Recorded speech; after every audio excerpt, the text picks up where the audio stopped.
Academy. Good evening everyone. Welcome to Harish Academy. Today we are going to discuss December 12th current affairs in detail. ఇవాళ మన first topic ఓటర్ల జాబితాకు సంబంధించిన ఒక important topic electoral roles. ఓటర్ల జాబితాను పూర్తిగా డిజిటలైజ్ చేసిన తొలి రాష్ట్రంగా రాజస్థాన్ నిలిచింది. స్పెషల్ ఇంటెన్సివ్ రివిజన్, మనం ప్రీవియస్ క్లాసెస్లో స్పెషల్ ఇంటెన్సివ్ రివిజన్ అనే ఒక టాపిక్ డిస్కస్ చేసుకున్నాం.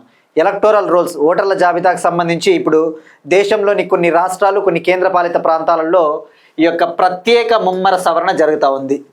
స్పెషల్ ఇంటెన్సివ్ రివిజన్ ఆల్రెడీ బీహార్లో కంప్లీట్ అయ్యింది. ఇప్పుడు ఈ స్పెషల్ ఇంటెన్సివ్ రివిజన్ కార్యక్రమము రాజస్థాన్లో కూడా కొనసాగుతూ ఉంది.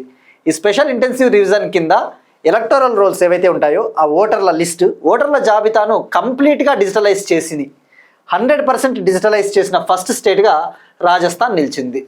మరి ఇక్కడ మనం తెలుసుకోవాల్సింది first special intensive revision exercise. ఇది మనకి ఫ్యాక్ట్ సరిపోతుంది. ఓటర్ల జాబితా, అసలు ఈ స్పెషల్ ఇంటెన్సివ్ రివిజన్ అంటే ఏంటి? ఇది ఎలక్షన్ కమిషన్ ఆఫ్ ఇండియాకి నిర్వహించే, భారత ఎన్నికల సంఘం నిర్వహించే ఒక కార్యక్రమం. భారతదేశంలో ఈ యొక్క ప్రత్యేక ముమ్మర సవరణ తొలిసారిగా 1952లో జరిగింది.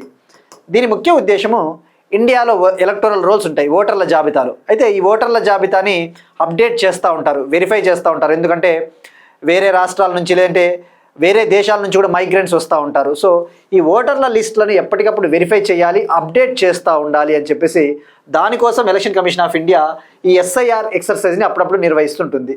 ఇప్పుడు ఈ ఎస్ఐఆర్ ఎక్సర్సైజ్ కింద ఈ ఎలక్టోరల్ రోల్స్ని ఫుల్గా డిజిటలైజ్ చేసిన ఫస్ట్ స్టేట్గా రాజస్థాన్ నిలిచింది. మరి ఇక్కడ మనం తెలుసుకోవాల్సింది ఎస్ఐఆర్. ఇందాక తెలుసుకున్నాం, ఇది ఎలక్షన్ కమిషన్ ఆఫ్ ఇండియా నిర్వహించే ఒక డ్రైవ్.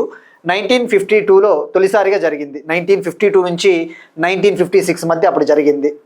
ఇక చివరిసారిగా మొన్న బీహార్లో 2025లో జరిగింది. అంతకంటే ముందు చివరిసారిగా చెప్పాలంటే 2003లో బీహార్లో జరిగింది. ఆ తర్వాత మళ్ళీ నియర్లీ 20 years తర్వాత, సుమారుగా 20 ఏళ్ళ తర్వాత 2025లో మళ్ళీ బీహార్లోనే జరిగింది. అయితే నవంబర్లో ఈ యొక్క ఎలక్షన్ కమిషన్ ఆఫ్ ఇండియా ఒక నిర్ణయం తీసుకునింది. ఎస్ఐఆర్ ఫేజ్ టూ దశలో భాగంగా ఇండియాలో కొన్ని స్టేట్స్ని, కొన్ని యూటీస్ని సెలెక్ట్ చేసుకున్నారు. 9 రాష్ట్రాలు మరియు 3 కేంద్రపాలిత ప్రాంతాల్లో ఫేజ్ 2ని నిర్వహించాలని చెప్పేసి నిర్ణయం తీసుకున్నారు. ఇప్పుడు ప్రస్తుతం రాజస్థాన్తో పాటు కొన్ని రాష్ట్రాల్లో జరుగుతూ ఉంది. ఇప్పుడు ఆ యొక్క ఎక్సర్సైజ్లో భాగంగా రాజస్థాన్ ఈ ఘనతను సాధించింది. 97% ఓటర్ మ్యాపింగ్ని సాధించింది. 97% ఓటర్ మ్యాపింగ్ని సాధించింది. అలానే 100% ఓటర్ లిస్ట్ని డిజిటలైజ్ చేసింది. సో ఇక్కడ మనం తెలుసుకోవాల్సింది, ఈ ఎస్ఐఆర్ కండక్ట్ చేయడానికి మరి అధికారాలు ఎక్కడి నుంచి వస్తాయి ఎలక్షన్ కమిషన్ ఆఫ్ ఇండియాకి? మనకి పాలిటీలో ఇటువంటివి చాలా ఇంపార్టెంట్. ఎందుకంటే మీరు చూస్తే మొన్న ఈపీఎఫ్ఓ పేపర్ చూస్తే ఈవీఎంస్ గురించి 3 స్టేట్మెంట్లు ఇచ్చిన ఒక క్వశ్చన్ అడిగాడు ఈవీఎంకి సంబంధించి. సో ఈ ఎస్ఐఆర్ అనేది మనకి చాలా రోజుల నుంచి వార్తలు ఉంది కాబట్టి దీని గురించి తెలుసుకోవాలి. ఈ ఎస్ఐఆర్ ఎక్సర్సైజ్ అనేది ఏ అధికారం ఉంటుంది ఎలక్షన్ కమిషన్ ఆఫ్ ఇండియాకి, ఏ నిబంధనల కింద దీన్ని నిర్వహిస్తుంది? మనకి ఆర్టికల్ 324 ఏదైతే ఉందో, ఆర్టికల్ 324 దీని కింద ఎలక్షన్ కమిషన్ ఆఫ్ ఇండియా భారతదేశంలో ఎలక్టోరల్ రోల్స్ని ప్రిపేర్ చేసే అధికారం ఉంటుంది. ఈ యొక్క ఓటర్ల జాబితాను తయారు చేసే అధికారము, అలానే దాన్ని అప్డేట్ చేసే, దాన్ని సవరించే, దాన్ని రివైజ్ చేసే అధికారం ఉంటుంది. అలానే రిప్రజెంటేషన్ ఆఫ్ పీపుల్ యాక్ట్ 1950, ప్రజాప్రాతినిధ్య చట్టము 1950 ఉంటుంది. 1951 కూడా ఉంది ప్రజాప్రాతినిధ్య చట్టం 1951. ఇప్పుడు ప్రజాప్రాతినిధ్య చట్టం 1950లో సెక్షన్ 21 సబ్ క్లాస్ 3 ఉంటుంది. Section 21 sub class 3 of representation of people act 1950 కింద ఎలక్షన్ కమిషన్ ఆఫ్ ఇండియాకి ఈ ఎస్ఐఆర్ని నిర్వహించే అధికారం ఉంటుంది. అలానే ఆర్టికల్ 326 ఏం చెప్తుంది? ఈ ఆర్టికల్ 326 యూనివర్సల్ అడల్ట్ సఫరేజ్ గురించి చెప్తుంది. ఎవరైతే 18 years పైబడిన సిటిజన్స్ ఉంటారో, భారతీయ పౌరులు, వాళ్ళకి ఓటు హక్కు కల్పిస్తుంది universal adult suffrage article 326. So అంటే ఈ యొక్క ప్రొవిజన్స్, ఈ నిబంధనల కింద ఎలక్షన్ కమిషన్ ఆఫ్ ఇండియాకి అధికారం ఉంటుంది. ఆ విషయం గుర్తుపెట్టుకోండి. సో ఎస్ఐఆర్ ఫస్ట్ టైం ఎప్పుడు జరిగిందంటే 1952లో. మరి ఇక ఎస్ఐఆర్ని ఎలా నిర్వహిస్తారు అంటే, ఈ ఎస్ఐఆర్ ఎక్సర్సైజ్లో భాగంగా booth level officers, BLOs, booth level officers ఇంటింటికి వెళ్ళేసి సర్వే చేస్తారు. House to house hold survey చేయడం జరుగుతుంది. వాళ్ళు డాక్యుమెంట్స్ ఇవ్వడము, ఆ డాక్యుమెంట్స్ని ఫిల్ చేయడము, అటువంటి చేయడం జరుగుతుంది. సో ఇక్కడ దీని గురించి మనం గుర్తుపెట్టుకుంటే సరిపోతుంది SIR. Next one, Doon basmati సాగును పునరుద్ధరించే కార్యక్రమాన్ని ప్రారంభించిన ఉత్తరాఖండ్ ప్రభుత్వం. ఇక్కడ మనకి బాస్మతి రైస్ వెరైటీ. ఇక్కడ డూన్ బాస్మతి అనేది ఉత్తరాఖండ్లోని డెహ్రాడూన్ ప్రాంతంలో పండించే ఒక బాస్మతి రైస్. మరి ఇక్కడ డూన్ అంటే మనకి జాగ్రఫీలో మనం చదువుతాం, ఉత్తరాఖండ్ ఇవి లోయలకి ప్రసిద్ధి, డూన్లకు డెహ్రాడూను, పాట్లీ డూను అటువంటివి ఉంటాయి. సో ఉత్తరాఖండ్లోని డెహ్రాడూన్ ఆ ప్రాంతంలో పండించే బాస్మతి రైసు. అయితే ఈ డూన్ బాస్మతి రైస్ ఏదైతే ఉందో already Doon basmati rice cultivation సాగు అనేది అంతరించిపోతూ ఉంది. దీనికి ప్రధాన కారణము మార్కెట్లోకి కొత్త రైస్ వెరైటీస్ వస్తూ ఉన్నాయి. ముఖ్యంగా ఈ యొక్క గ్రీన్ రెవల్యూషన్ వచ్చినప్పటి నుంచి హై హీల్డింగ్ వెరైటీ సీడ్స్ వస్తూ ఉన్నాయి, హైబ్రిడ్ సీడ్స్. ఎప్పుడైతే అధిక దిగుబడినిచ్చే ఈ వరి వంగడాలు హైబ్రిడ్ రైస్ వెరైటీస్ రావడం వల్ల, అలానే ఈ యొక్క అర్బనైజేషన్ కావచ్చు, పట్టణీకరణ జరగడం వల్ల ఈ యొక్క కల్టివబుల్ ల్యాండ్ తగ్గిపోతూ ఉంది, సాగు చేసే భూములు తగ్గిపోతూ ఉన్నాయి. సో ఆ డూన్ బాస్మతి సాగు అనేది కూడా తగ్గిపోతుంది, కల్టివేషన్ తగ్గిపోవడం వల్ల. ఇప్పుడు దాన్ని మళ్ళీ కల్టివేట్ చేయాలి, దాన్ని పునరుద్ధరించి ఈ పంటను పండించాలి అని చెప్పేసి ఉత్తరాఖండ్ గవర్నమెంట్ ఒక నిర్ణయం తీసుకునింది. అందులో భాగంగా రైతుల నుంచి ఎవరైతే ఈ డూన్ బాస్మతి రైస్ను పండిస్తూ ఉన్నారో ఆ రైతుల నుంచి 200 క్వింటాల్స్ రైస్ని ఉత్తరాఖండ్ ప్రభుత్వం కొనుగోలు చేసి పర్చేస్ చేసింది. కేజీ 65 రూపాయలకి కొనింది. తద్వారా రైతులకి ఆదాయం వస్తుంది. ఇప్పుడు ఈ యొక్క రైస్ ఏదైతే కొనిందో ఉత్తరాఖండ్ ప్రభుత్వము, సెల్ఫ్ హెల్ప్ గ్రూప్స్ మహిళలు ఎవరైతే ఉంటారో, స్వయం సహాయక సంఘాల మహిళలు, వాళ్ళ కోఆపరేషన్తో, వాళ్ళ సహకారంతో ఇంకా కల్టివేషన్ని పెంచబోతోంది, సాగును పెంచబోతూ ఉంది. సో ఇక్కడ మనం ఫోకస్ చేయాల్సింది ఫస్ట్ మనకి జాగ్రఫీ పాయింట్ ఆఫ్ వ్యూ మనకి ఇవి చాలా ఇంపార్టెంట్. ఇండియాలో బాస్మతి రైస్ అనేది ఎక్కడైనా పండిస్తారా? ఫస్ట్ డౌట్ రావాలి. బాస్మతి రైస్ అనేది ఎక్కడ పండిస్తారు? దీనికి జిఐ ట్యాగ్ ఉంది. 2016లో చెన్నైలోని జిఐ రిజిస్ట్రీ భౌగోళిక గుర్తింపు జిఐ ఇవ్వడం జరిగింది. అయితే బాస్మతి రైస్ ఇండియాలోని అన్ని స్టేట్లలో పండించరు. భారత ప్రభుత్వము కొన్ని స్టేట్స్ని, ఇండియన్ గవర్నమెంట్ కొన్ని స్టేట్స్ని అధికారికంగా అఫీషియల్గా గుర్తించింది బాస్మతి రైస్ని కల్టివేట్ చేయడానికి, సాగు చేయడానికి. అవి 7 రాష్ట్రాలు. ఏవి అంటే పంజాబు, హర్యానా, హిమాచల్ ప్రదేశ్, ఉత్తరాఖండ్, జమ్మూ కాశ్మీర్లోని కొన్ని జిల్లాలు, ఢిల్లీ ప్రాంతాలు, ఢిల్లీ, అలానే వెస్ట్రన్ యూపీ, పశ్చిమ ఉత్తరప్రదేశ్లోని కొన్ని జిల్లాలు. అంటే ఓవరాల్గా ఈ seven states UTs, Delhi UT కాబట్టి Punjab, Haryana, Jammu and Kashmir, Himachal Pradesh, Uttarakhand, western UP, Delhi. అంటే ఇప్పుడు జమ్మూ అండ్ కాశ్మీర్ కూడా యూటీనే కాబట్టి మనకి 5 రాష్ట్రాలు 2 యూటీలు అని చెప్పేసి గుర్తుపెట్టుకుంటే సరిపోతుంది. అక్కడ భౌగోళిక పరిస్థితులు అనుకూలంగా ఉంటాయి. మనకి నార్థన్ ఇండియా అంటేనే ఈ అల్యూవియల్ ప్లెయిన్స్, ఈ యొక్క భూములు చాలా సారవంతంగా ఉంటాయి కదా, అక్కడ ఎక్కువగా పండిస్తారు. సో వీటిని అధికారికంగా గుర్తించింది. అయితే ఇటీవల మధ్యప్రదేశ్ గవర్నమెంట్ కూడా, మధ్యప్రదేశ్లో కూడా కొన్ని ఏరియాస్లో బాస్మతి రైస్ని సాగు చేస్తారు, కల్టివేట్ చేస్తారు. అయితే మధ్యప్రదేశ్లో పండించే బాస్మతి రైస్ వెరైటీకి జిఐ ట్యాగ్ ఇవ్వమని కోరితే జిఐ రిజిస్ట్రీ చెన్నై ఒప్పుకోలేదు. సో బాస్మతి రైస్లో వెరైటీస్ ఉంటాయి. మరి ఇప్పుడు ఉత్తరాఖండ్లోని డూన్ బాస్మతి వెరైటీ ఆ నేమ్ ఏంటి అంటే type 3 basmati. So this is about Doon basmati Uttarakhand. Next one, ఆంధ్రప్రదేశ్లో 7 జల విమానాశ్రయాలకు కేంద్రం అనుమతి. సెంట్రల్ గవర్నమెంట్ ఆంధ్రప్రదేశ్లో వాటర్ ఏరోడ్రోమ్స్ని కన్స్ట్రక్ట్ చేయడం కోసము పర్మిషన్ ఇచ్చింది. ఇక్కడ జల విమానాశ్రయాలు అంటే water aerodromes. Central government gave a permission to develop 7 water aerodromes in Andhra Pradesh. ఇక్కడ వాటర్ ఏరోడ్రోమ్ అంటే జల విమానాశ్రయము. ఇక్కడ మీరు చూస్తే ఇది ఒక సీ ప్లేన్ అని చెప్పవచ్చు. అంటే నీటిలోనూ ట్రావెల్ చేస్తుంది, గాల్లోనే ఎగురుతుంది. It's like an amphibious air craft. మరి దీని ముఖ్య ఉద్దేశం ఏంటి? జల విమానాశ్రయాలు టూరిజం డెవలప్ చేయొచ్చు. ఎందుకంటే ఇండియాలో ఈ యొక్క తీర ప్రాంతం ఎక్కువ కాబట్టి ఈ యొక్క టూరిజం పొటెన్షియల్ని, ఈ జల మార్గాలను కనుక డెవలప్ చేసినట్టయితే పర్యాటక రంగం అభివృద్ధి చెందుతుందన్న ముఖ్య ఉద్దేశం. మరి దీనికోసము ప్రపోజల్ ఎవరిచ్చారు అంటే Andhra Pradesh airports development corporation limited ఆ ప్రతిపాదన పెడితే సెంట్రల్ గవర్నమెంట్ ఒప్పుకొనింది. అయితే యాక్చువల్లీ ఆంధ్రప్రదేశ్లో 10 ఏరియాస్ను గుర్తించారు. ఈ వాటర్ ఏరోడ్రోమ్స్ని డెవలప్ చేయడం కోసము 10 ఏరియాస్, 10 ప్రాంతాలను గుర్తించారు. బట్ ప్రస్తుతానికైతే 7 వాటర్ ఏరోడ్రోమ్స్ని కన్స్ట్రక్ట్ నిర్మిస్తూ ఉన్నారు. మరి అవి ఎక్కడ నిర్మిస్తూ ఉన్నారు అంటే డెఫినెట్లీ మనకి ఆ ప్రాంతాలు కూడా ఇంపార్టెంట్. ప్రకాశం బ్యారేజ్ వద్ద ఒకటి, ప్రకాశం బ్యారేజ్ విజయవాడ, శ్రీశైలం డ్యామ్, లంబసింగి, రిషికొండ విశాఖపట్నం ప్రాంతము, కాకినాడ, జలపుత్ సీలేరు ప్రాంతము, గండికోట కడప దగ్గర. సో ఇంకా అలానే ఇవి 7 ప్రాంతాలు కాకుండా కోనసీమ, తిరుపతి, అరకును కూడా అరకు ఈ 3 ప్రాంతాల వద్ద కూడా డెవలప్ చేయాలని ప్లాన్ చేస్తూ ఉన్నారు. బట్ ప్రస్తుతానికైతే ఈ 7 ఏరియాస్లో నిర్మించబోతూ ఉన్నారు. నెక్స్ట్ వన్, గోదావరి డెల్టా ఆధునీకరణ కోసం లిడార్ సర్వే. మనకి ఇక్కడ రెండు సబ్జెక్ట్స్ పాయింట్ ఆఫ్ వ్యూలో మనం చూడాలి. గోదావరి అంటే మనకి జాగ్రఫీ పాయింట్ ఆఫ్ వ్యూలో గోదావరి డెల్టా, లిడార్ సర్వే అంటే science and technology point of వ్యూలో చూడాలి. ఇది ఆంధ్రప్రదేశ్కి సంబంధించిన టాపిక్ అయినప్పటికీ బట్ ఇది అన్ని స్టేట్ ఎగ్జామ్స్కి వెళ్ళిపోతుంది, సెంట్రల్ ఎగ్జామ్స్కి. ఎందుకంటే లిడార్ సర్వే ఉంది మనకి లైక్ సైన్స్ అండ్ టెక్నాలజీలో వస్తుంది. ఇక్కడ గోదావరి డెల్టాని ఆధునీకరణ చేయడం కోసం లిడార్ సర్వేకు ఆంధ్రప్రదేశ్ ప్రభుత్వము అనుమతి ఇచ్చింది. ఆంధ్రప్రదేశ్ గవర్నమెంట్ 13.4 crore శాంక్షన్ చేసింది, 13.4 కోట్లు మంజూరు చేసింది ఈ గోదావరి డెల్టా ప్రాంతాన్ని ఆధునీకరించాలి. ఇక్కడ అసలు ఏంటి లిడార్ సర్వే ఏంటి, గోదావరి డెల్టా ఆధునీకరణ ఏంటి? ఇక్కడ ఫస్ట్ మనం తెలుసుకోవాల్సింది లిడార్ సర్వే ముఖ్య ఉద్దేశం తెలుసుకుంటే ఫస్ట్ ఈ గోదావరి డెల్టాని ఆధునీకరించడం ద్వారా, మోడర్నైజ్ చేయడం ద్వారా ఈ గోదావరి డెల్టాకి ఎక్కువగా వరదలు వస్తూ ఉంటాయి కదా, ఈ వరదలు రాకుండా ఏం చేయాలి అనే దానికి హెల్ప్ అవుతుంది సర్వే. ఫస్ట్ ఇక్కడ లిడార్ సర్వే అంటే మనం తెలుసుకోవాల్సింది మనకి ఇది ఒక రిమోట్ సెన్సింగ్ టెక్నాలజీ. లిడార్ అంటే ఇది ఒక రిమోట్ సెన్సింగ్ టెక్నాలజీ. ఎప్పుడైనా గుర్తుపెట్టుకోండి, అబ్రివేషన్స్ చాలా ఇంపార్టెంట్ మన ఎగ్జామ్ పాయింట్ ఆఫ్ వ్యూ. ఇక్కడ లిడార్ అంటే లైట్ డిటెక్షన్ అండ్ రేంజింగ్. మనకి రేడార్ అనే పదం ఎక్కువగా వింటాం. రేడార్ మనకి సైన్స్ అండ్ టెక్నాలజీలో రేడార్ అనే పదం వింటాం. రేడార్ అంటే ఏంటి?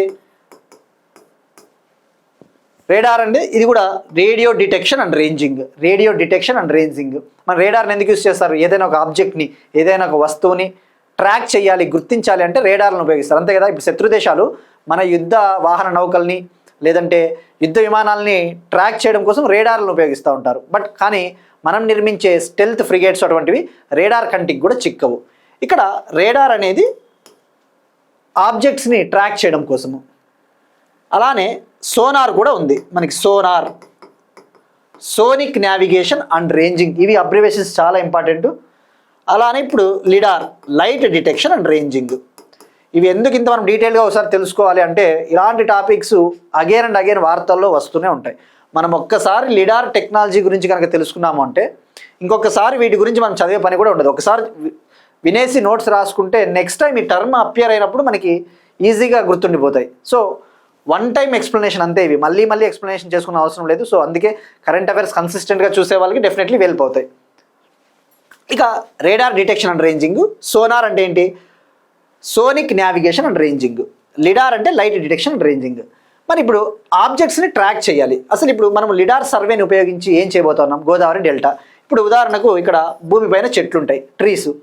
ఆ ట్రీస్ ఏ విధంగా ఉన్నాయి, ఆ ట్రీస్ కవర్ ఎంత ఉంది, ఆ చెట్ల శాతం ఎంత ఉంది, ఇటువంటి వాటిని అన్నీ కూడా కలెక్ట్ చేయాలి అంటే డేటాను కలెక్ట్ చేసి 3D మ్యాప్స్ ప్రిపేర్ చేయొచ్చు. 3D చిత్రాలు డెవలప్ చేయవచ్చు ఇటువంటి టెక్నాలజీని ఉపయోగించి. ఇక్కడ ఫస్ట్ రేడార్ అంటే రేడియో డిటెక్షన్ అండ్ రేంజింగ్. మరి ఈ ఆబ్జెక్ట్స్ని ట్రాక్ చేయాలి అంటే, వస్తువుని గుర్తించాలి అంటే రేడియో వేవ్స్ లేదా మైక్రోవేవ్స్ని ఉపయోగిస్తుంది. రేడియో తరంగాలు లేదా మైక్రోవేవ్స్ని ఉపయోగించడం జరుగుతుంది. ఇక్కడ సోనార్ అంటే sonic navigation and ranging. Sonar waves అంటే ఏంటి? సౌండ్ వేవ్స్ని ఉపయోగిస్తుంది, ధ్వని తరంగాలను ఉపయోగిస్తుంది.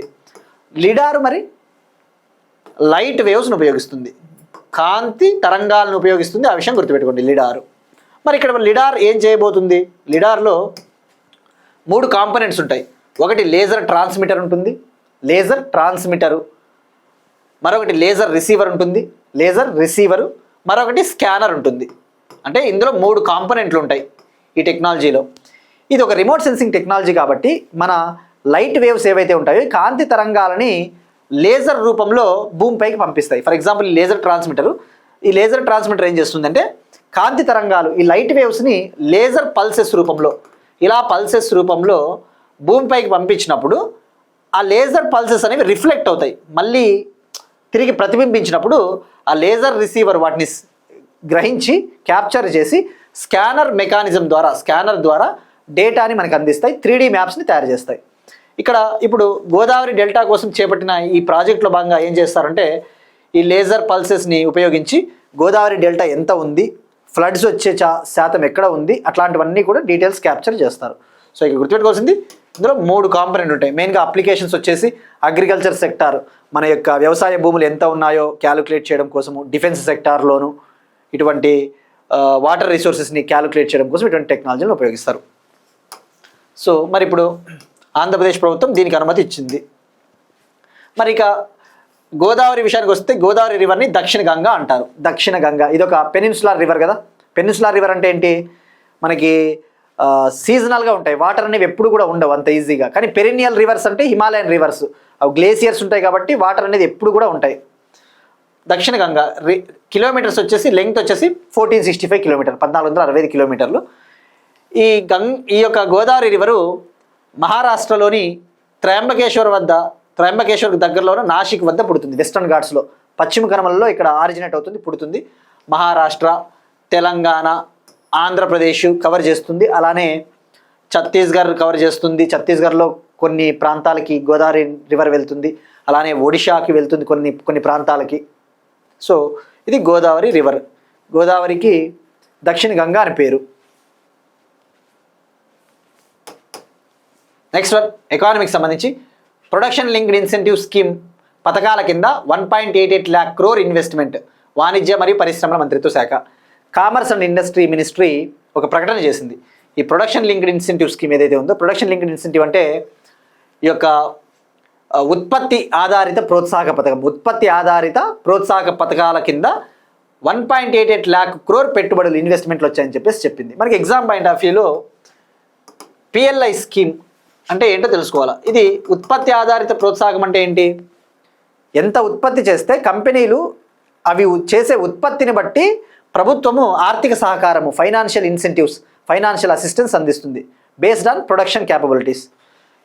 ఈ యొక్క పిఎల్ఐ స్కీమ్ని 2020లో లాంచ్ చేయడం జరిగింది. దశల వారీగా లాంచ్ చేశారు. దశల వారీగా అంటే ఏంటి, 2020లో లాంచ్ చేసినప్పుడు ఇది తొలుత 3 సెక్టార్స్నే కవర్ చేసింది, 3 రంగాలనే. అంటే ఏంటి, ఉదాహరణకు automobiles, textile sector, food processing sector. అంటే ఇటువంటి రంగాలలో ఫుడ్ ప్రాసెసింగ్ సెక్టార్ కావచ్చు, ఎలక్ట్రానిక్స్ సెక్టార్ కావచ్చు, ఆటోమొబైల్స్ రంగం కావచ్చు, ఈ టెక్స్టైల్స్ రంగము, ఇటువంటి రంగాల్లో ఉత్పత్తిని పెంచడం ద్వారా ఎంప్లాయ్మెంట్ వస్తుంది, మనకి ఆదాయం కూడా వస్తుంది. మరి ఇప్పుడు ఎన్ని సెక్టార్స్ని కవర్ చేస్తుంది, 14 సెక్టార్స్. ఆ విషయం గుర్తుపెట్టుకోండి, 14 రంగాలు. మరి దీనికి పలానా మంత్రిత్వ శాఖ అంటూ ఏముండదు, ఎందుకంటే వివిధ మంత్రిత్వ శాఖలకు చెందిన రంగాలను ఇది కవర్ చేస్తుంది కాబట్టి. మరి ఇప్పుడు పిఎల్ఐ స్కీమ్ కింద 1.88 lakh crore ఇన్వెస్ట్మెంట్స్ వచ్చాయి ఇప్పటి వరకు. సో మరి దీనివల్ల ఎంత లాభము అంటే, ఈ పెట్టుబడుల వల్ల ఈ 1.88 lakh crore ఇన్వెస్ట్మెంట్స్ రావడం వల్ల సుమారుగా 17 lakh crore విలువైన ఉత్పత్తులు విక్రయాలు జరిగాయి. Because of these 1.88 lakh crore investment into these sectors, 17 lakh crore worth of production sales జరిగినాయి. అంటే ఎంత లాభం మనకి. అలానే 12.3 lakh జాబ్స్ క్రియేట్ అయ్యాయి. ఇందులో డైరెక్ట్ జాబులు ఉంటాయి, ఇండైరెక్ట్ జాబులు ఉంటాయి, ప్రత్యక్ష జాబులు, పరోక్ష జాబులు. అలానే ఎక్స్పోర్ట్స్ కూడా 7.5 lakh crore కంటే ఎక్కువ, 7.5 lakh crore దాటిపోయాయి. 7.5 లక్షల కోట్ల కంటే ఎక్కువ ఎగుమతులు సాధించాం మనం. ఇక అలానే మరి అత్యధికంగా ఎగుమతులు ఏ రంగాల నుంచి వచ్చాయంటే ఎలక్ట్రానిక్స్, ఫార్మాస్యూటికల్స్, టెలికాము, ఇటువంటి రంగాలు. సో ఇక్కడ మెయిన్గా గుర్తుపెట్టుకోవాల్సింది పిఎల్ఐ స్కీము. మరి అలానే డిజైన్ లింక్డ్ ఇన్సెంటివ్ స్కీమ్ అని కూడా ఉంది ఒకటి. డిజైన్ లింక్డ్ ఇన్సెంటివ్ స్కీమ్ అంటే ఏంటి, మీరు డిజైన్ చేసేదాన్ని బట్టి మేము ఆర్థిక ప్రోత్సాహకాలు అందిస్తాము. ఇది సెమీకండక్టర్ రంగానికి సంబంధించి. ఈ సెమీకండక్టర్లను మనం చిప్లను స్వదేశీయంగా డెవలప్ చేస్తూ ఉన్నాం. సో ఆ సెమీకండక్టర్ చిప్స్ని డిజైన్ చేయడం కోసము ఏ కంపెనీలు అయితే ముందుకు వస్తాయో ఆ డిజైన్లకి ఆధారంగా ఆర్థిక సహకారం అందించడం జరుగుతుంది. మరి ఇది ఏ మంత్రిత్వ శాఖ అంటే ఇది MeitY, ministry of electronics and information technology, DLI అంటే. ఆ విషయం గుర్తుపెట్టుకోండి.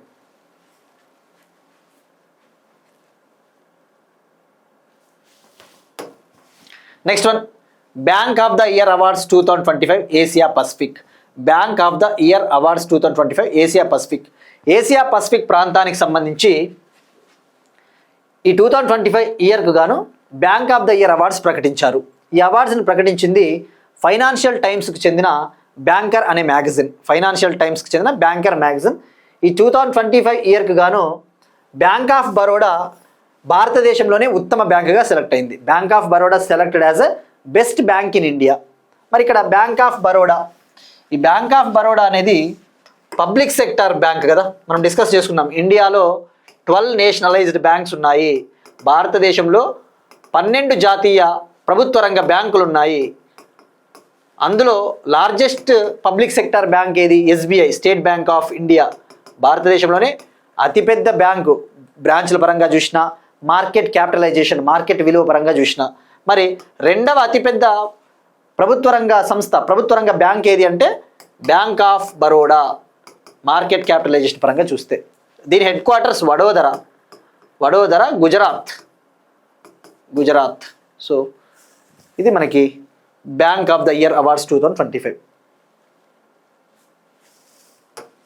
నెక్స్ట్ వన్, భారతదేశపు మొట్టమొదటి incubator linked deep tech venture capital ఫండ్ను ప్రారంభించిన ఐఐటి బాంబే. ఐఐటి బాంబే ఇండియాలో first incubator linked deep tech venture capital ఫండ్ని లాంచ్ చేసింది. ఇక్కడ మనకి ఈ టర్మ్స్ అర్థం కావాలి. ఫస్ట్, డీప్ టెక్ అంటే ఏంటి, వెంచర్ క్యాపిటల్ ఫండ్ అంటే ఏంటి. డీప్ టెక్నాలజీ, ఇప్పుడు మనం చూస్తా ఉన్నాం, డీప్ టెక్నాలజీ ఆర్టిఫిషియల్ ఇంటెలిజెన్స్ కావచ్చు, బ్లాక్ చైన్ టెక్నాలజీ కావచ్చు, internet of things, machine learning, ఇవన్నీ కూడా డీప్ టెక్నాలజీలు. అంటే చాలా పొటెన్షియల్, చాలా సామర్థ్యం ఉన్న రంగాలు. ఈ డీప్ టెక్నాలజీల్లో మనము ఉద్యోగాలు సంపాదించాలన్నా అంత ఈజీ కాదు. మీడియం మధ్య స్థాయిలో స్కిల్ ఉన్న వాళ్ళకి ఇటువంటి రంగాల్లో జాబులు నిలబడడం కూడా చాలా కష్టం. ఇప్పుడు చూస్తా ఉన్నాం మనం, ఆర్టిఫిషియల్ ఇంటెలిజెన్స్ రావడం వల్ల ఈ యొక్క హ్యూమన్ జాబ్స్ లైక్ మాన్యువల్గా చేసే జాబ్స్ అన్నీ పోతూ ఉన్నాయి. సో ఇటువంటి డీప్ టెక్నాలజీ స్టార్టప్స్ ఏవైతే ఉంటాయో, ఈ డీప్ టెక్నాలజీ కంపెనీలను అభివృద్ధి చేయడం కోసము ఐఐటి బాంబే ఇండియాలోనే first incubator linked deep tech venture capital ఫండ్ని స్టార్ట్ చేసింది. ఇక్కడ వెంచర్ క్యాపిటల్ అంటే ఈ కంపెనీలకు అవసరమైన ఆర్థిక సహాయం, కంపెనీలకు అవసరమైన క్యాపిటల్ని అందించే ఫండ్. మరి ఇది ఎవరు లాంచ్ చేశారంటే ఐఐటి బాంబేకు చెందిన సీనే అంటే society for innovation and entrepreneurship. IIT బాంబేకి చెందిన ఒక ఆర్గనైజేషన్ టైపు. మరి దీని పేరు వచ్చేసి Y point venture capital fund పేరు గుర్తుపెట్టుకోండి. దీనికి కేటాయించిన కార్పస్ బడ్జెట్ వచ్చేసి, దీనికి కేటాయించిన అనేది 250 కోట్లు, 250 crore. ఈ 250 crore ద్వారా సుమారుగా 30 డీప్ టెక్నాలజీ స్టార్టప్స్ని సపోర్ట్ చేయబోతున్నారు. 30 డీప్ టెక్నాలజీ కంపెనీలకి ఆర్థిక మద్దతు ఇవ్వబోతూ ఉన్నారు. Next one, again another IIT, మరొక ఐఐటి, జింక్ ఎయిర్ బ్యాటరీస్. రాజస్థాన్కు చెందిన ఐఐటి జోధ్పూర్ జింక్ ఎయిర్ బ్యాటరీస్ని డెవలప్ చేసింది, అభివృద్ధి చేసింది. అలానే వేస్ట్ వాటర్ నుంచి గ్రీన్ హైడ్రోజన్ని అతి తక్కువ ఖర్చుతో ఉత్పత్తి చేసే టెక్నాలజీని కనుగొన్నారు. ఇక్కడ ఇంకొకటి అండి, ఐఐటీస్, కొంతమంది కామెంట్ సెక్షన్లో ఐఐటీస్ గురించి చెప్పండి అంటున్నారు. ఐఐటీస్ ఇటువంటివి బుక్స్ అండ్ ఆథర్స్ ప్రతిరోజు వార్తల్లో ఉండవు. ఐఐటీలు బుక్స్ ఆథర్స్ అనేవి అవి వార్తల్లో ఉన్నప్పుడే మనం తీసుకోవాలి, అంతేగాని ఈరోజు అది మిస్ అయింది అంటే అదేదో చెప్పలేదని కాదు. సో న్యూస్లో ఉన్నప్పుడు definitely will try to cover, no need to worry. ఇక ఇప్పుడు ఈ ఐఐటి జోధ్పూర్ విషయానికి వస్తే, మురుగునీరు ఏదైతే ఉందో, ఈ వేస్ట్ వాటర్, ఇండస్ట్రియల్ వాటర్ ఉంటుంది కదా, ఆ వేస్ట్ వాటర్ నుంచి గ్రీన్ హైడ్రోజన్ని తక్కువ కాస్ట్తో, లో కాస్ట్తో ప్రొడ్యూస్ చేసే టెక్నాలజీని డెవలప్ చేశారు. ఇక్కడ గ్రీన్ హైడ్రోజన్ ఎనర్జీ. మన నేచర్లో, మన యూనివర్స్లో most abundant element is hydrogen. మన విశ్వంలో అత్యంత సమృద్ధిగా లభించే మూలకము ఎలిమెంట్ ఏది అంటే హైడ్రోజన్. మరి ఇటువంటి హైడ్రోజన్ కనుక మనము ఉపయోగించుకున్నట్టయితే మనము హైడ్రోజన్ ఎనర్జీని ఉత్పత్తి చేయవచ్చు. తద్వారా మనము పర్యావరణానికి ఎటువంటి హాని కలుక్కోకుండా మనము ఇంధనాన్ని ఉత్పత్తి చేయవచ్చు. ఫాజిల్ ఫ్యూయల్స్ పైన దిగుమతిని, ఇంపోర్ట్ని తగ్గించుకోవచ్చు. సో ఇప్పుడు ఈ గ్రీన్ హైడ్రోజన్ అంటే మరి ఏంటి? హైడ్రోజన్ని డిఫరెంట్గా ఉత్పత్తి చేయవచ్చు. ఫర్ ఎగ్జాంపుల్, పింక్ హైడ్రోజన్ అని ఒకటి ఉంటుంది. ఒక ఉదాహరణకు పింక్ హైడ్రోజన్ అని ఒకటి ఉంటుంది మనకి. పింక్ హైడ్రోజన్ అంటే హైడ్రోజన్ ఎనర్జీని ఉత్పత్తి చేయాలి అంటే దానికి ఫస్ట్ ఒక ఎనర్జీ అవసరము. ఆ హైడ్రోజన్ ఎనర్జీని ఉత్పత్తి చేయడానికి ఒకవేళ న్యూక్లియర్ ఎనర్జీని కనుక, ఈ న్యూక్లియర్ ఇంధనాన్ని ఉపయోగిస్తే దాన్ని పింక్ హైడ్రోజన్ అంటారు. అదే గ్రే హైడ్రోజన్ అనుకోండి. గ్రే హైడ్రోజన్ అంటే మనము న్యాచురల్ గ్యాస్ని ఉపయోగించి ఉత్పత్తి చేస్తే అది గ్రే హైడ్రోజన్. సహజ వాయువుని ఉపయోగించి మనం హైడ్రోజన్ ఎనర్జీని ఉత్పత్తి చేస్తే అది గ్రే హైడ్రోజన్ అంటారు. సో ఇలా టైప్స్ ఉంటాయి: blue hydrogen, green hydrogen, grey hydrogen. So ఇక మనం తెలుసుకోవాల్సింది ఇప్పుడు ఈ గ్రీన్ హైడ్రోజన్ని ఉత్పత్తి చేశారు కదా, మురుగు నీరు నుంచి తక్కువ ఖర్చుతోనే ఉత్పత్తి చేశారు. ఆ విషయం గుర్తుపెట్టుకోండి, అదొక ఇన్వెన్షన్. అలానే జింక్ ఎయిర్ బ్యాటరీస్ని డెవలప్ చేశారు. ఇక్కడ జింక్ ఎయిర్ బ్యాటరీస్ అంటే ఏంటివి? మనం జనరల్గా లిథియం అయాన్ బ్యాటరీస్ యూస్ చేస్తూ ఉంటాం మన ఎలక్ట్రిక్ వెహికల్స్లో. అయితే లిథియం అనేదాన్ని మనం ఇంపోర్ట్ చేసుకోవాలా. మనము ఆ లిథియం నిల్వలు ఇండియాలో ఎక్కువగా ఉండదు. ఆ లిథియం ట్రయాంగిల్ కంట్రీస్ ఏవైతే ఉన్నాయో ఈ సౌత్ అమెరికన్ కంట్రీస్, అక్కడి నుంచి మనము ఎక్కువగా దిగుమతి చేసుకుంటూ ఉన్నాము. మరి ఆ లిథియం నిల్వలు మనకు తక్కువ కాబట్టి మనము ఏం చేయవచ్చు, జింక్ ఎయిర్ బ్యాటరీస్ని డెవలప్ చేయవచ్చు. సో ఆ జింక్ ఎయిర్ బ్యాటరీస్ని డెవలప్ చేశారు ఐఐటి జోధ్పూర్ వాళ్ళు. ఎలా డెవలప్ చేశారు అంటే, ఈ జింక్ ఎయిర్ బ్యాటరీస్ అనేవి గాలిలో, ఈ ఎయిర్లో ఆక్సిజన్ చాలా ఉంటుంది. ఆ ఆక్సిజన్ని యూస్ చేసుకొని, ఆక్సిజన్ని ఉపయోగించుకొని ఈ ఎనర్జీని ఉత్పత్తి చేయడం జరుగుతుంది. సో జింక్ ఎయిర్ బ్యాటరీస్ అనేవి లిథియం అయాన్ బ్యాటరీస్కి ప్రత్యామ్నాయము, alternative to lithium ion batteries. Energy density కూడా మంచిగా ఉంటుంది, ఈ యొక్క శక్తి సాంద్రత కూడా చాలా మంచిగా ఉంటుంది. So zinc air batteries. Next one, మత్స్య 6000 ఆవిష్కరణ. ఈ మత్స్య 6000 గురించి మనం ఆల్రెడీ ఇటీవల క్లాస్లో డిస్కస్ చేసుకున్నాం. ఏమని? అప్పుడు సూక్ష్మజీవుల పరిశోధనకై ఒక అధ్యయన కేంద్రాన్ని నెల్లూరులో ప్రారంభిస్తా ఉన్నట్టు national institute of ocean technology Chennai ప్రకటించింది. భారతదేశంలోనే మొట్టమొదటి సూక్ష్మజీవుల పరిశోధన అధ్యయన కేంద్రము. అప్పుడు NIOT చెన్నై గురించి డిస్కస్ చేసుకున్నాం. National institute of ocean technology Chennai, ఇది మినిస్ట్రీ ఆఫ్ ఎర్త్ సైన్సెస్ మంత్రిత్వ శాఖ కింద ఉంటుందని చెప్పేసి. ఇప్పుడు ఆ మత్స్య 6000 ఏదైతే ఉందో దాన్ని ఆవిష్కరించారు. అంటే ఇది కంప్లీట్గా డెవలప్ కాలేదు, దీన్ని ఆవిష్కరించారు. ఇటీవల జరిగిన India International Science Festival, 11th India International Science Festival Panchkula హర్యానాలో జరిగింది కదా, అక్కడ దీన్ని అన్వీల్ చేశారు, రిలీజ్ చేశారు. సో ఈ కాంటెక్స్ట్లో అగైన్ తప్పకుండా మనము మత్స్య 6000 గురించి ఒకసారి తెలుసుకోవాలి. ఇది భారతదేశపు మొట్టమొదటి మానవ సహిత సముద్ర గర్భ పరిశోధక వాహనము. అంటే ఏంటి? ఈ యొక్క సముద్ర గర్భంలో, డీప్ సీ ఓషన్లోకి వెళ్ళి అవసరమైన రీసెర్చ్ని చేయడం కోసం ఇండియా డెవలప్ చేసినది. ఎవరు డెవలప్ చేశారు? NIOT, national institute of ocean technology. It is India's first human deep sea submersible vehicle. It is India's first human deep sea submersible vehicle. ఇందులో భాగంగా 3 మెంబర్స్ వెళ్ళవచ్చు సముద్ర గర్భంలోకి. 6000 మీటర్ల వరకు వెళ్ళవచ్చు, 6000 మీటర్స్ వరకు వెళ్ళవచ్చు, అంటే నియర్లీ 6 కిలోమీటర్స్. ఇది 2026లో అందుబాటులోకి రానుంది. 2026లో అందుబాటులోకి వచ్చిన తర్వాత ఫస్ట్ పైలట్ ప్రాజెక్ట్లో భాగంగా ఫస్ట్ 500 మీటర్ల లోతు వరకు వెళ్తుంది. ఇక 2027 నాటికి ఈ 6000 మీటర్ల లోతుకు వెళ్ళడానికి పాసిబుల్ ఉంది. సో ఇక్కడ డెవలప్ చేసింది గుర్తుపెట్టుకోండి, NIOT చెన్నై. నెక్స్ట్ వన్, ప్రపంచంలోనే అతిపెద్ద planetary defence drill. World's largest planetary defence drill Europe launch చేసింది. ఇక్కడ ప్లానటరీ అంటే మనకి గ్రహాలు, డిఫెన్స్ డ్రిల్. మరి ఏంటి ప్లానటరీ డిఫెన్స్ డ్రిల్? మనకు జనరల్గా ఈ యొక్క ఆర్మీ ఎక్సర్సైజులు తెలుసు, నేవల్ ఎక్సర్సైజులు తెలుసు, ఎయిర్ ఎక్సర్సైజులు తెలుసు. ఇక్కడ ప్లానటరీ డిఫెన్స్ డ్రిల్ ఏంటి? ఇక్కడ ఫస్ట్ ఆ పేరు తెలుసుకోవాలా. దాని నేమ్ వచ్చేసి 3I by atlas defence drill. దాని పేరు గుర్తుపెట్టుకోండి, 3I అట్లాస్ డిఫెన్స్ డ్రిల్ అనే దాన్ని యూరప్ లాంచ్ చేసింది. యూరప్ అమెరికా సహకారంతో లాంచ్ చేసింది. ఇక్కడ 3I అట్లాస్ మనము ఇటీవల ఫ్యూ మంత్స్ బ్యాక్ కరెంట్ అఫైర్స్లో డిస్కస్ చేసుకున్నాం. ఈ 3I అట్లాస్ అనేది ఒక కామెట్, ఒక ఇంటర్స్టెల్లార్ కామెట్. కామెట్ అంటే తెలుగులో తోకచుక్క. మనం ప్రీవియస్ క్లాస్లో డిస్కస్ చేసుకున్నాం. ఫ్యూ మంత్స్ బ్యాక్, కొన్ని నెలల కిందట, చిలీ కంట్రీలోని నాసాకు చెందిన అట్లాస్ టెలిస్కోప్, చిలీ కంట్రీలో నాసాకు చెందిన ఒక టెలిస్కోప్ ఉంది, అట్లాస్ టెలిస్కోప్. ఆ అట్లాస్ టెలిస్కోప్ ఉపయోగించి శాస్త్రజ్ఞులు, రీసెర్చర్సు ఈ 3I అట్లాస్ అనే ఒక ఇంటర్స్టెల్లార్ కామెట్ తోకచుక్కని కనుగొన్నారు. ఇది మన సోలార్ సిస్టంలోకి ఎంటర్ అయింది, మన సౌర కుటుంబంలోకి. అయితే ఇటువంటి తోకచుక్కల వల్ల మన ఎర్త్లో ఏవైతే ఉంటాయి, మన ఎర్త్ అట్మాస్ఫియర్లో మనము శాటిలైట్లని డిప్లాయ్ చేస్తూ ఉంటాం, శాటిలైట్లను పంపిస్తూ ఉంటాం. అప్పుడు మనకి ఈ కామెట్స్, తోకచుక్కల నుంచి కావచ్చు, గ్రహ శకలాలు, యాస్టిరాయిడ్స్ నుంచి ముప్పు ఎక్కువగా పొంచి ఉంటుంది. అవి మన శాటిలైట్స్ని ఢీకొట్టినప్పుడు, కొలైడ్ అయినప్పుడు మన యొక్క ఆబ్జెక్టివ్స్, మన లక్ష్యాలు నెరవేరవు. సో ఇప్పుడు ఇటువంటి కామెట్స్, ఇటువంటి యాస్టిరాయిడ్స్ని ముందుగానే డిటెక్ట్ చేయడం కోసము ఒక ప్లానటరీ డిఫెన్స్ డ్రిల్, ఒక రక్షణ ఎక్సర్సైజ్ని యూరప్ లాంచ్ చేసింది. సో దాని పేరు గుర్తుపెట్టుకోండి, 3I అట్లాస్ డిఫెన్స్ డ్రిల్. దీన్ని లాంచ్ చేసింది యూరోపియన్ స్పేస్ ఏజెన్సీ, అలానే నాసా సహకారం, అమెరికాకు చెందిన నాసా, అలానే UN international asteroid warning network, UN international asteroid warning network సహకారంతో లాంచ్ చేశారు.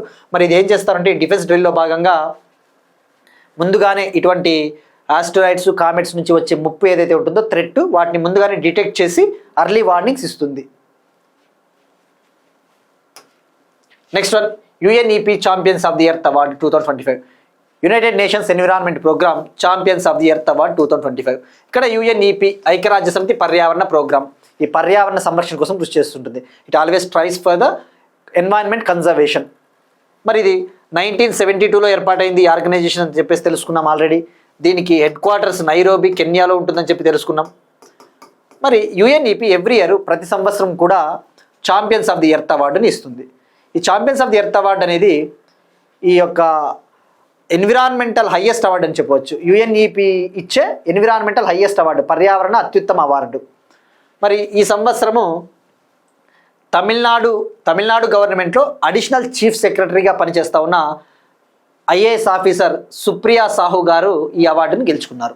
మరి ఇక్కడ మనం ఫస్ట్ తెలుసుకోవాల్సింది ఈ అవార్డు గురించి. ఈ అవార్డు ఎన్ని కేటగిరీల్లో ఇస్తారు, ఎప్పుడు దీన్ని తొలిసారి ఇంట్రొడ్యూస్ చేశారు అంటే 2005లో ఈ అవార్డుని తొలిసారిగా ఇంట్రొడ్యూస్ చేశారు, లాంచ్ చేశారు. ఇది యాన్యువల్ అవార్డు, గుర్తుపెట్టుకోండి, ప్రతి సంవత్సరం ఇవ్వడం జరుగుతుంది ఈ అవార్డుని. మరి 4 కేటగిరీల్లో ఇస్తారు, 4 కేటగిరీస్. ఒక కేటగిరీ వచ్చేసి పాలసీ లీడర్షిప్, ఒక కేటగిరీ పాలసీ లీడర్షిప్లో ఇవ్వడం జరుగుతుంది.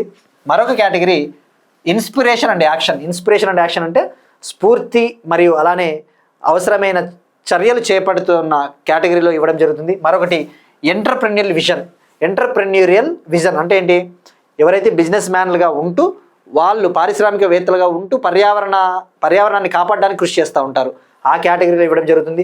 పాలసీ లీడర్షిప్ అంటే ఈ పాలసీలను తీసుకొచ్చే దాంట్లో లీడర్గా పనిచేస్తూ ఉంటారు కదా, ఆ కేటగిరీలో ఇవ్వడం జరుగుతుంది. అలానే సైన్స్ అండ్ ఇన్నోవేషన్ కేటగిరీ అంటే ఈ సైన్స్ని, నూతనాత్మకతను ఉపయోగించి పర్యావరణాన్ని, ఎన్విరాన్మెంట్ని ఎలా ప్రొటెక్ట్ చేయాలి, ఎలా కాపాడాలో వీళ్ళు కొన్ని చర్యలు చేపడుతూ ఉంటారు, ఆ కేటగిరీలో. సో ఇక్కడ గుర్తుపెట్టుకోండి 4 కేటగిరీస్. ఇప్పుడు ఐఏఎస్ సుప్రియా సాహుకి ఏ కేటగిరీలో వచ్చిందంటే ఇన్స్పిరేషన్ అండ్ యాక్షన్ కేటగిరీ. ఈమె ఐఏఎస్ ఆఫీసర్గా ఎన్విరాన్మెంట్ కోసం చాలా కృషి చేస్తూ ఉంది. నెక్స్ట్ వన్, భారతదేశపు తొలి స్వదేశీ హైడ్రోజన్ ఇంధన నౌక, India's first indigenous hydrogen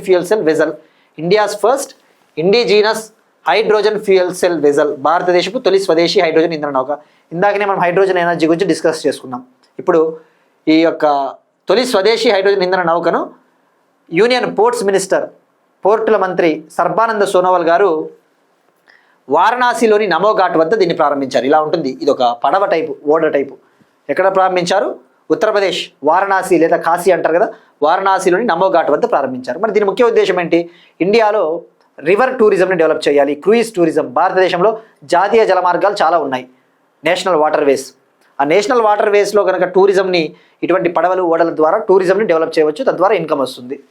so మరి ఇప్పుడు దీన్ని ఎలా ఉపయోగిస్తారు, అసలు దీన్ని ఎవరు కన్స్ట్రక్ట్ చేశారు, అటువంటి మనకి చాలా ఇంపార్టెంట్. దీన్ని ఎవరు ఓన్ చేసుకున్నారంటే inland waterways authority of India, waterways authority of India. దీన్ని కన్స్ట్రక్ట్ చేసింది కొచ్చిన్ షిప్ యార్డ్ లిమిటెడ్. దీన్ని నిర్మించింది కేరళలోని Cochin ship yard limited company. ఈ వెజల్ వచ్చేసి 24 మీటర్ ఉంటుంది, 24 మీటర్ల పొడవు. ఇది ఏసీ వెజల్, అంటే ఇందులో ఏసీ కూడా ఉంటుంది, ఏసీ క్యాబిన్స్ కూడా ఉంటాయి. మరి ఇప్పుడు ఇండియాలో ప్రస్తుతం నేషనల్ వాటర్ వేస్ 111 ఉన్నాయి. స్టార్టింగ్లో 5 ఉండేవి, ఇప్పుడు జాతీయ జలమార్గాలు 111 ఉన్నాయి. సో తద్వారా మనకి రివర్ టూరిజం డెవలప్ అవుతుంది. నెక్స్ట్ వన్, హైడ్రోజన్ శక్తితో నడిచే మిరాయి కారు. అగైన్ హైడ్రోజన్ ఎనర్జీకి సంబంధించి మనకి ఈరోజు టాపిక్స్ ఎక్కువగా ఉన్నాయి. ఈ మిరాయి కారు అనే దాన్ని టొయోటా కంపెనీ డెవలప్ చేసింది. టొయోటా కంపెనీ ఇది హైడ్రోజన్ ఎనర్జీతో నడిచే ఒక కార్. ఈ కార్లో పార్లమెంట్కి వచ్చారు union ministry of new and renewable energy, పునరుత్పాదక శక్తి వనరుల మంత్రి ప్రహ్లాద్ జోషి గారు. ఇక్కడ మిరాయి కారు, దీని ప్రాముఖ్యత ఏంటి అంటే ఇది ఒక హైడ్రోజన్ ఫ్యూయల్ సెల్ వెహికల్. ఇది టొయోటా కంపెనీకి చెందిన టొయోటా కిర్లోస్క్ కంపెనీ డెవలప్ చేసిన 2nd generation hydrogen fuel cell vehicle. ఇక్కడ ఫస్ట్ ఫ్యూయల్ సెల్స్ అంటే ఏంటివి? ఈ ఫ్యూయల్ సెల్స్ అంటే ఇక్కడ ఎనర్జీ ఉత్పత్తి అవుతుంది. దీనివల్ల లాభం ఏంటి అంటే ఈ హైడ్రోజన్ ఫ్యూయల్ సెల్స్ని ఉపయోగించి హైడ్రోజన్ ఎనర్జీని ఉత్పత్తి చేయవచ్చు. ఈ కార్లో ఎలక్ట్రిసిటీని ఉత్పత్తి చేయవచ్చు. తద్వారా ఎటువంటి పర్యావరణానికి ఎటువంటి ఇబ్బంది కూడా ఉండదు. ఎందుకంటే ఈ ఫ్యూయల్ సెల్స్లో హైడ్రోజను ఆక్సిజన్ రియాక్ట్ అయ్యి వాటర్ వేపర్ని బై ప్రోడక్ట్గా రిలీజ్ చేస్తాయి.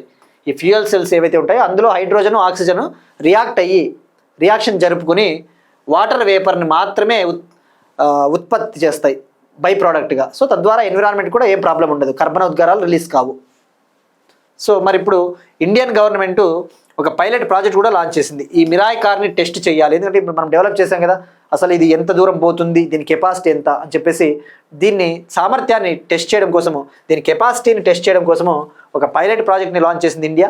ఇందులో భాగంగా ఈ మిరాయ్ కార్ని నేషనల్ ఇన్స్టిట్యూట్ ఆఫ్ సోలార్ ఎనర్జీకి అందించింది.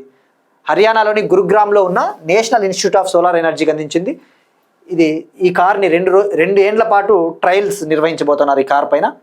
సో దీని రేంజ్ వచ్చేసి 650 కిలోమీటర్స్, గుర్తుపెట్టుకోండి 650 కిలోమీటర్లు. ఈ కార్ని 5 నిమిషాల్లోపు ఛార్జింగ్ పెట్టొచ్చు. విత్ ఇన్ 5 మినిట్స్లో దీన్ని ఛార్జ్ చేయవచ్చు. సో రేంజ్ గుర్తుపెట్టుకోండి 650 కిలోమీటర్స్. Company Toyota కిర్లోస్క్.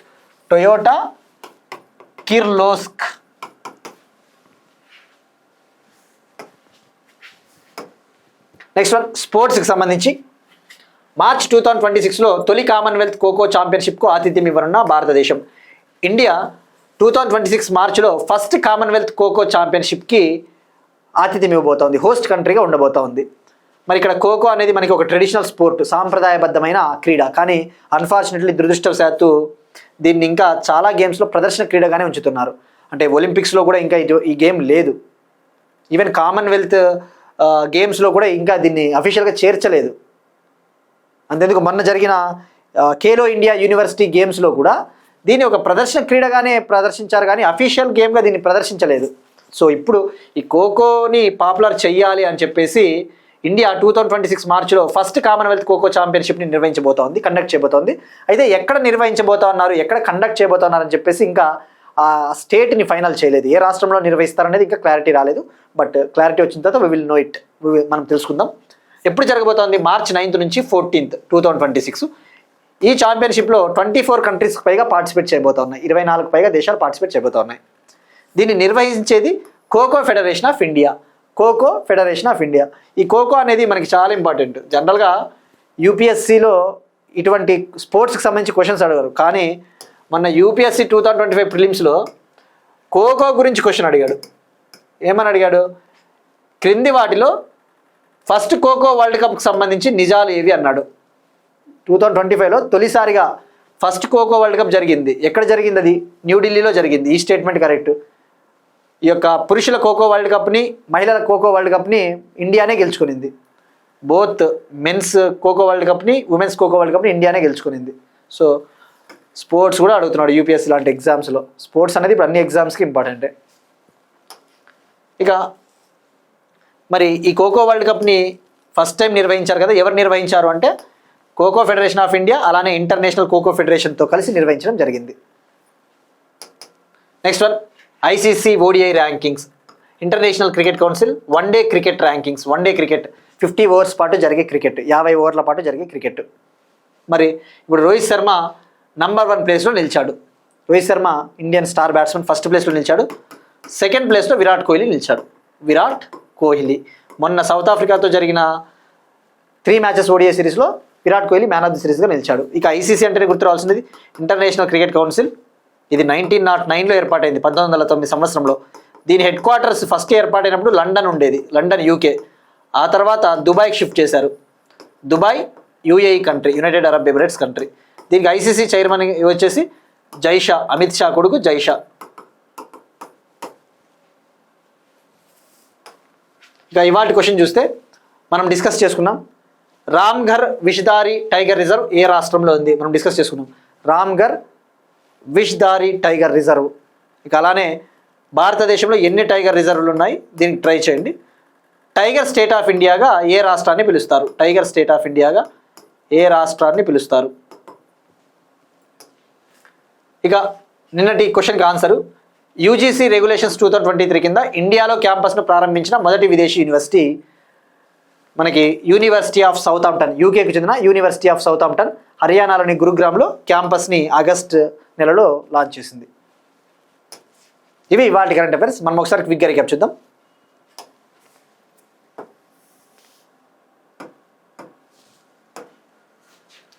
ఓటర్ల జాబితాను పూర్తిగా డిజిటలైజ్ చేసిన తొలి రాష్ట్రంగా రాజస్థాన్. డూన్ బాస్మతి కల్టివేషన్ ఉత్తరాఖండ్. ఆంధ్రప్రదేశ్లో 7 జల విమానాశ్రయాలకు కేంద్రం అనుమతి. గోదావరి డెల్టా ఆధునీకరణ కోసం LiDAR survey. PLI scheme. Best bank in India bank of Baroda. భారతదేశం మొట్టమొదటి incubator linked deep tech venture capital fund IIT Bombay. Zinc air బ్యాటరీలను డెవలప్ చేసిన ఐఐటి జోధ్పూర్ రాజస్థాన్. అలానే వేస్ట్ వాటర్తో గ్రీన్ హైడ్రోజన్ని ఉత్పత్తి చేసే టెక్నాలజీని డెవలప్ చేసిన ఐఐటి జోధ్పూర్. మత్స్య 6000 ప్రపంచంలోనే అతిపెద్ద planetary defence drill Europe launch చేసింది అమెరికా సహకారంతో. UNEP champions of the earth award 2025. భారతదేశపు తొలి స్వదేశీ హైడ్రోజన్ ఇంధన నౌక. హైడ్రోజన్ శక్తితో నడిచే మిరాయ్ కారు టొయోటా కంపెనీ. తొలి కామన్వెల్త్ ఖోఖో ఛాంపియన్షిప్కు ఆతిథ్యం ఇవ్వనున్న ఇండియా. ఐసీసీ ఓడిఐ ర్యాంకింగ్స్లో Rohit Sharma top place. That's it. These are today's current affairs. We'll meet you again tomorrow and thank you everyone.